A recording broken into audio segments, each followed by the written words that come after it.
What's up mga Kabro Tiger Vlogs? Isang mapagpalang araw naman po sa atin po lahat. Maaga naman tayo tinanghali ng gising. So yan, asbok na naman natin itong malakas sa lutuan. So for today's video, for today's Pinoy ulam recipe ni Bro Tiger Vlogs. So yun guys, tayo magluluto nito. Ginutan. At tayo magagata ng pinaghalo-halong. Yan, litog. Tapos mayroong saga-saga. Yan guys. Tapos mayroong maenggit.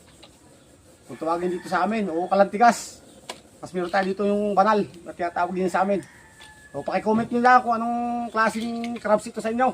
Yan o, ganyan o. So doon ko ito nakukuha sa mga butas sa putikan. Yun guys. O, ginataang litog na may maenggit at saka itong banal. So yun guys, kasamahan natin ng sitaw. Tsaka kalabasa. Siyempre meron tayo ditong padalawang gata, kakang gata. Meron tayong bawang at sibuyas na ating nahiwa na. O, aray na rin yung ating mga simple-simple mga pampalasa.